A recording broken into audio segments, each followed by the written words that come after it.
for the follow-up surgery that have to be done within a couple of months. But the sad part is, Madam Chair, is that we have members in here, I don't know where they get this immaturity from, that they go on radio and take someone's health and try to get a political mileage with it because all this room about early elections and so it's sad to know that within your colleagues here at state and all type of things that you're out in Vegas partying while they have no clue what's going on in your life or whatever. But so be it. If they think that they can gain political mileage with it, Madam Chair, so be it for them. Little they know that even in Vegas have a specialist, and these people have in this surgery that I've done, they're the best for the follow-up surgery, so I went to make sure that I get the best to know what to do in the following stage of my health. So it's sad to know that my colleagues in here, they're thinking that Las Vegas is only about Mayweather fights and all those type of things. So it's too bad for them that they don't know that there's more beyond those places than what they see on the thing. But guess what? They should get mature and go more on the internet and learn things about in life. So that's all I would like to say. Thank you. For change, because I think it's always inevitable. And when there's a shift in the majority, I can respect that as well. And that's why I made my position available based on the democratic principles that Parliament can and will shift at times. I believe in respect it when it is done the right way. In what capacity are you sitting in that chair? When a meeting was requested and convened, was this meeting requested and convened by President of Parliament? Because in our rules of order, Article 33.1, 33.2, as well as 33.5, it clearly indicates how meetings are called and convened, and once the request is submitted, the President is the one that decides. Now, we know that in the darkness of a night, a meeting was convened without the input of the President. But don't worry, what happens in the dark will come to light. But you understand that we want to do things the right way, but when it's only convenient to some. Because when hypocrisy meets opportunity, there goes integrity, there goes transparency, and there goes accountability. And as much as this majority complains and screams about what is happening over on Clem La Vega Square, it is nothing compared to what is happening in here. Because when hypocrisy meets opportunity, there goes integrity, there goes transparency, and there goes accountability. Your attempt to invoke Article 6.4 in a closed-door Central Committee meeting is not in accordance with the rules of order. But again, when hypocrisy meets opportunity, there goes integrity, there goes accountability, and there goes transparency.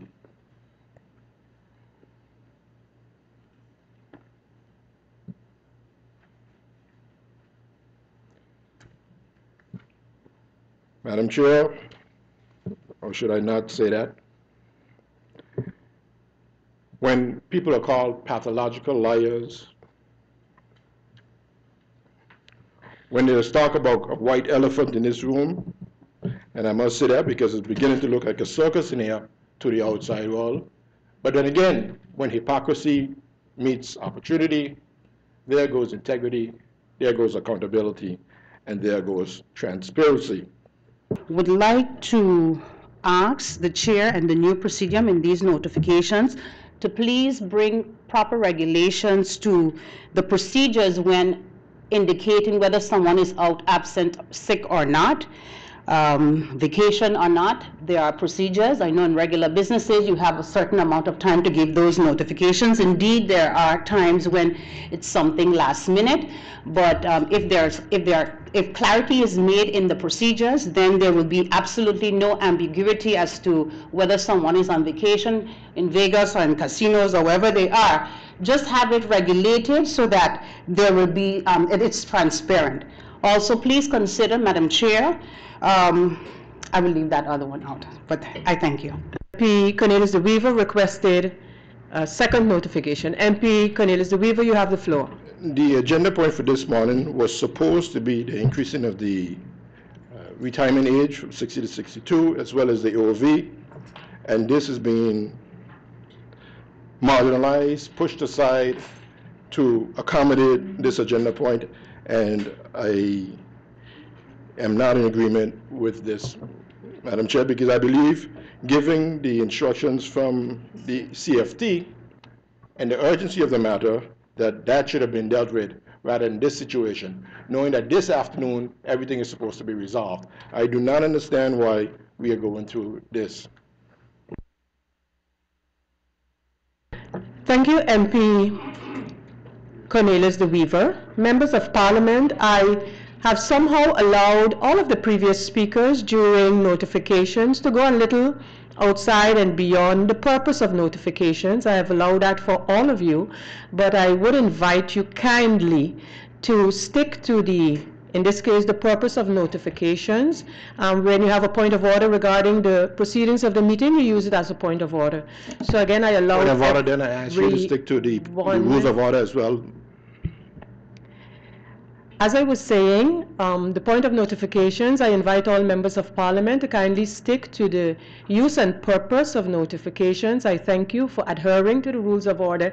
And we go over now to the agenda point for this public meeting. And as requested, the agenda point for today's meeting is the decision of the Council of Ministers to dissolve Parliament. This meeting was requested by MP George Pantoflet, MP Silvera Jacobs, and MP Christophe Emmanuel. It is registered at Parliament under number IS 170 of 2015, dated October the 20th, 2015. Motivate my vote. Madam Chair, to God be the glory and good morning to one and all under the sound of my voice. The last time this topic surfaced, I was of the opinion then, and I am of the opinion now, that if we focus on the objectives and stick to the point of what we are discussing, it will not be necessary to have all the extra time to start to get overboard and emotional and all unprofessional as far as I am concerned. And so then I was against the extra time being given, and I feel that if we can keep it professional and stick to the points now as well, that I am going to also vote against that motion. Madam Chair, on the 30th of September, in a legally convened meeting in here, a majority supported a motion of no confidence against the entire cabinet of then Prime Minister Marcel Gomes. Madam Chair, the articles of our Constitution, specifically Article 33, sub 2, is very clear. Very clear. It says any minister or ministers who receive a vote of no confidence has to submit their resignation. That will make their position available. Madam Chair, what do we see? This rogue, I would want to call them Council of Ministers, because they're acting in violation of the Constitution, found all kinds of excuses to say that the Constitution is not clear. The Constitution did not say exactly when. Madam Chair, if we permit that, if we sit back as Parliament and permit a Council of Ministers or an individual minister to decide that the Constitution is not clear, so therefore that minister, or in this case the entire cabinet, will only resign when they feel like. So in other words, if this Council of Ministers decide we are not going to resign for the next 3 years, then this Parliament must continue to what? To what? Tolerate them? Must the people of St. Martin continue to tolerate them? What will happen, Madam Chair? Instead of doing what the Constitution prescribes and submit made their positions available to the governor, and the governor in return declaring them a caretaker cabinet and start the formation of a new cabinet based on a new majority in Parliament, they have deliberately created what they hope to call a constitutional crisis and refuse to abide by the rules of our Constitution, by the letter of the Constitution. Madam Chair, too often we look up to our professionals to guide us, to inform us, to educate us, to make sure that things are done in the right manner. We appoint individuals in high esteem position because we believe that they will do the right thing. What is the right thing? Based on our Constitution, based on our laws, we believe that those will be executed according to the law. Madam Chair, we believe that once one gets a vote of no confidence, one must immediately resign and offer their position available so that others, or even one of the 7, would be able to appoint a new minister. Madam Chair, former Minister Dennis Richardson made it clear in here. And he made it very clear, and I sat here and I listened to him keenly. He said, no one member of Parliament can give me a vote on no confidence. A majority would have to do it. And then what? September 30th, a vote of no confidence came by a majority. But yet, the same member, the former minister, who stood here in Parliament and tell Parliament, absolutely, I ain't going along with what I said. Madam Chair, how are we to educate our people from right and wrong? Madam Chair, we listen to all the experts who has the knowledge on Constitution, but did they inform the public of St. Martin, all of those professors, correctly? Absolutely not. Because the information that was given was based on what we requested, based on Article 59. Madam Chair, clarity, once and for all, must be given to the people of St. Martin, where our Constitution states that a minister gets a vote of no confidence. What does he do immediately after? Because what we have seen taking place is that the Council of Ministers have gone rogue on their own and making their own decision when they believe they should leave and resign.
Vitamalt takes care of you. And now, check under the marked caps for a chance to win prizes. More detail on press.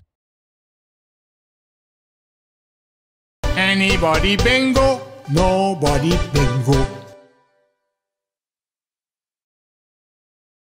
When they want to point fingers at ship jumpers, they got to point at those who jump and jump back, and not just this term, but also the last term. And while we try to argue about our Constitution, Article 33.2, and I hope we can all read beyond our noses, 33.3 says, by national decree, further rules may be enacted on paragraph 2, which is if a minister no longer has the confidence of Parliament, he shall resign. Has that been done? 33.4 talks about, of course, having the 2/3 in order to make sure it passes. Now, we can sit here and talk about as many things as we want to, but unless we actually address the issues, unless we actually do our work and say, hey, let us detail by National Ordinance 33.3, because it is not clear what happens when somebody gets a vote of non-confidence, whether it's an individual or it's the entire council. But you know what? When it's an advantage to you, it's okay. Then it's a disadvantage to somebody else. But when it's a disadvantage to someone else, it's an advantage to you. So that's what happens in these chambers. And that's why no one wants to touch 33.3. That's why in the last 4 years, no one has touched 33.3. And we can talk about 33.2 as much as we want to, and we can talk about 59 as much as we want to. But if we do not address 33.3, which tells us how you give a vote of non-confidence, what happens, if we do not detail it, every year for the last 5 years, this will happen. Do we want this to continue? I'm sure everybody's saying no. Everybody's saying we want change. But are they willing to be the change? Are they willing to come with a proposal? No, that's not happening. But yes, there is a process to follow. The new majority is complaining about the way Clem LaBega Square is behaving, but yet in Wilhelmina Strat, things are happening in the darkness of the night. Meetings are being convened without going through the proper process and without following these rules of order. And you want to talk about Clem LaBega Square? I think we need to look at ourselves in the mirror, and we need to start with what we are supposed to be doing, and that's our job. That's what we get paid for, and not about the 900 guilders this time or yesterday or the day before, but all other times when they didn't have a quorum because of the new majority. So let's be fair about this, and I want us to actually get the job done. Let us work on 33.3, and then let us use 33.4 to make sure that it sticks. That's what we should be doing. Not coming with motions. Motions to do what? A decision is taken. The Constitution allows it.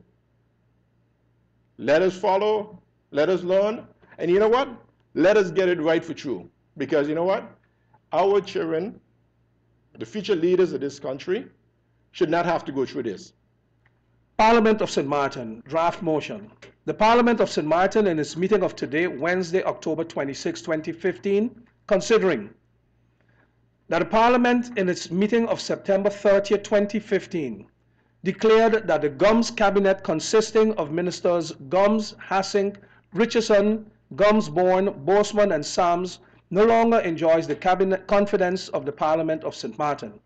That this no confidence motion was taken in accordance with Article 33, Sub 2 of the Constitution of St. Martin.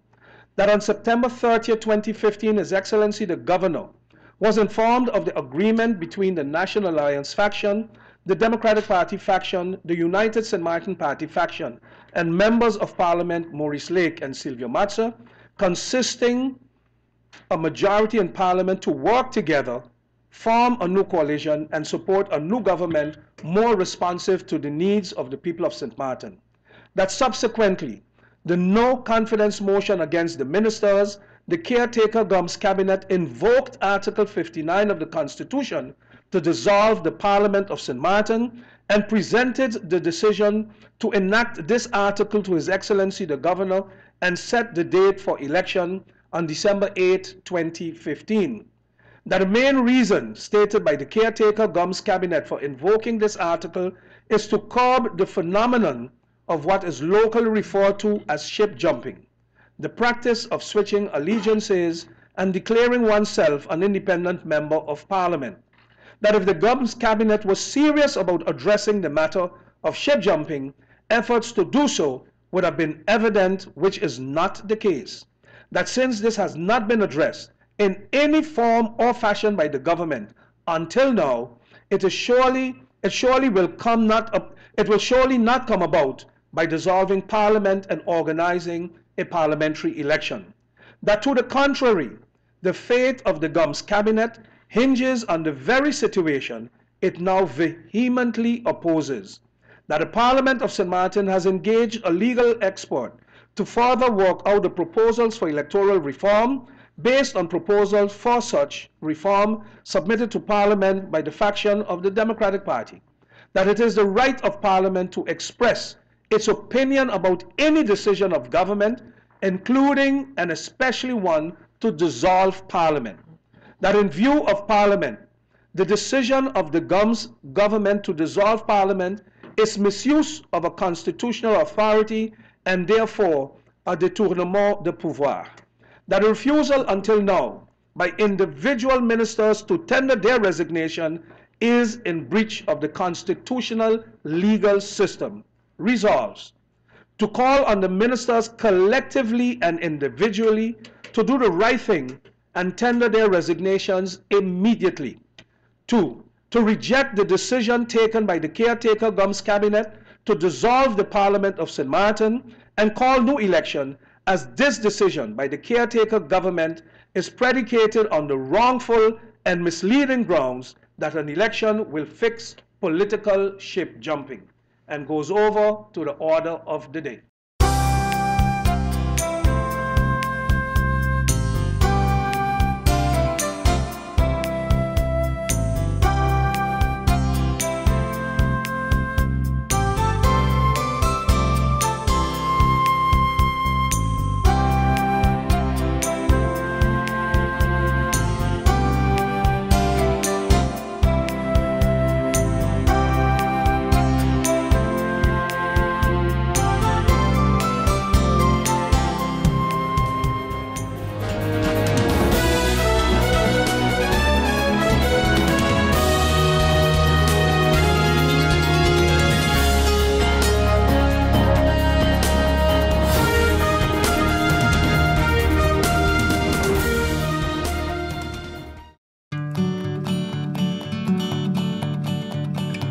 It's been said that behind every door, possibility awaits.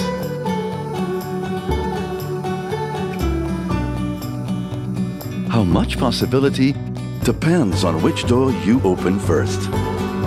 Every day, we help our customers discover the possibilities in their lives. It all starts with a conversation. Scotiabank. Discover what's possible. Anybody bingo? Nobody bingo.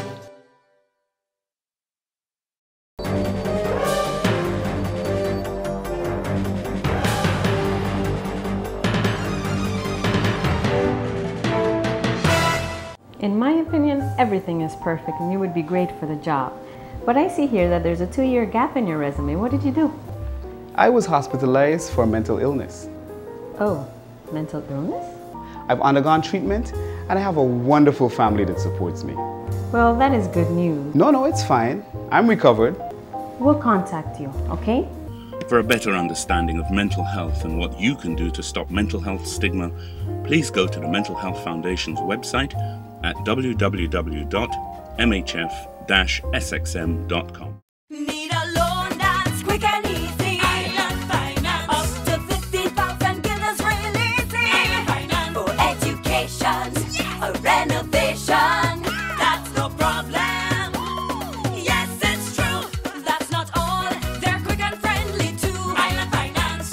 Appliances, vacations, even fix your car. You can depend on Island Finance.